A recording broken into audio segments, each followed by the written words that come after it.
Welcome back. WSBA Morning News with Gary Sutton. WSBA News Time is 6:36. We welcome to the show this morning Dr. Cindy Cooke, who's the president of the American Association of Nurse Practitioners.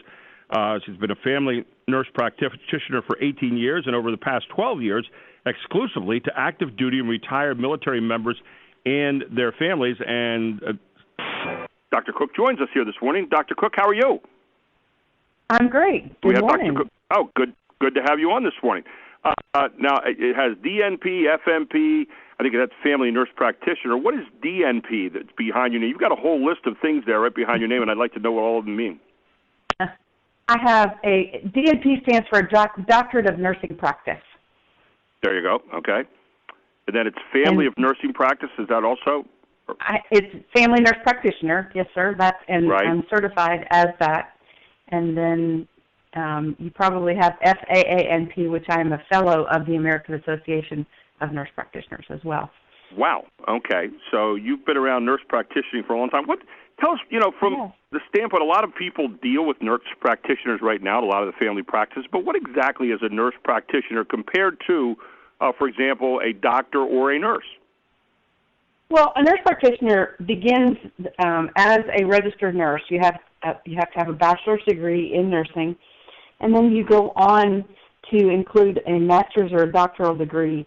So you have 6+ years of academic and clinical training in order to pursue a nurse practitioner degree. So lots of advanced clinical training beyond your initial registered nurse preparation. Nurse practitioners really practice under the laws of the state where they're licensed, but they're also nationally certified in their population and clinical focus areas, such as family nurse practitioners or mental health or pediatric. It all depends on which certification they pursue. Dr. Cooke, the last 12 years of your 18 years of practice, you've been working specifically with military members and their families, which, I laud you for. That's wonderful stuff. We've read a lot about some of the horror stories of the VA over the last couple of years. We just had a story last week about there have been dead service members who have been left in the morgue for 2 months at the Veterans Administration, and one of the people was fired, I guess, at the morgue at one of these installations. We are very fortunate in this area, I think, with the Lebanon VA of having a very good VA system here, and I've heard nothing but good things about that. But when it comes to issues that are facing veterans today in the VA health system, what are the major ones that you come across in your dealings with the military members and their families? Well, today, to me, the issue is that too many of our veterans are waiting to receive the health care that they need and deserve in the VA system. Over 500,000 veterans are waiting 30 days or longer to receive health care at VA facilities across the country. Almost 300,000 are waiting up to 60 days for care, and that's just not okay.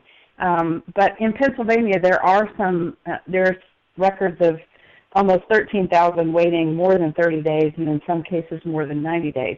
In Philadelphia alone, we do know that there's over 3,000 who are waiting for care. So it is a problem.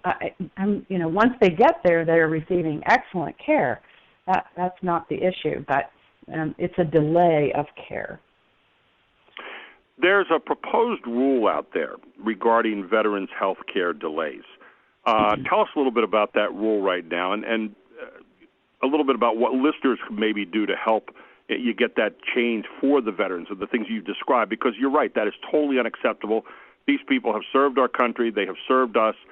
There is nothing too good that we can do for these people in order to expedite their health care. So what is this rule that's being proposed right now?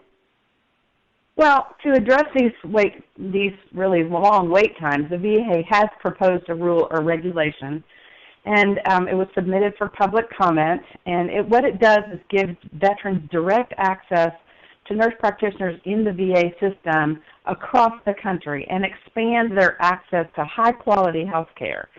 And right now, it does have the support of veterans and their family across the country.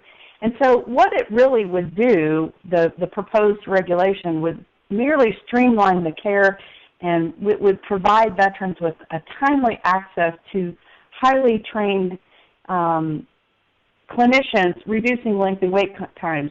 There are already 4,800 nurse practitioners practicing within the VA system, and what the rule would do would modernize the system and allow nurse practitioners to practice to the full scope of their clinical training and education. With all due respect, though, that sounds like a bunch of political gobbledygook to me. What specifically does that mean? I mean, that was something nice that you read off a pamphlet somewhere. I want to know what that means in terms of real help, because we get enough of the political gobbledygook with Hillary Clinton and Donald Trump. So what specifically does that mean? What it does is allows veterans access to the care. In some states in the nation and in some VAs, their nurse practitioners have what we call full practice authority, or they are allowed to practice to the full scope of their education and clinical training. Right. In other states, in 21 states in the District of Columbia, and in those states, patients have direct access to nurse practitioner care.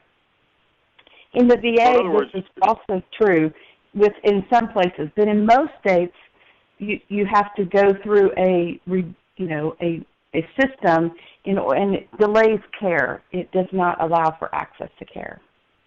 So am I reading you correctly in saying this would clear away some of the bureaucracy that's in the way right now of getting direct care from people like yourself, like a nurse practitioner? Correct. Okay, that's kind of what I'm looking for there, because obviously when the government gets its hands in on something, obviously bureaucracy gets in the way, and we've seen that with the VA over and over again with some of the horror stories we've heard about that.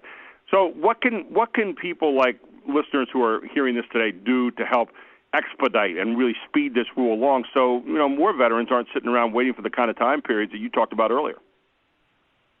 Well, thousands of citizens, submitted their comments to the Department of Veterans Affairs through the Federal Register before the July 25th deadline. And right now what we're doing is waiting for the Veterans Administration to finalize the rule. So what I would encourage listeners to do is contact their members of Congress and their governors and ask them to work with the department to complete and issue the final rule.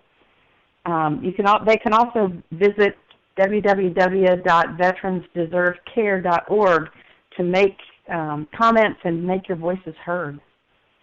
I hope people will do that, because I think that no matter what, veterans deserve the very quickest care, the best care, whatever that may be, and we got to cut away. I mean, this idea of this red tape and stuff being in the way all the time. I realize there are people who are going to try to game the system now and then, but I would think they're the exception, not the rule. Wouldn't you agree? Absolutely. They definitely are the exception rather than the rule. Dr. Cooke, I really appreciate you joining us this morning. Thank you for all the work you're doing right now with veterans' families and the veterans themselves, and for bringing this subject up this morning. It's a very important one, and I think people need to be aware of it. Thank you again. Absolutely. Thank you for having me.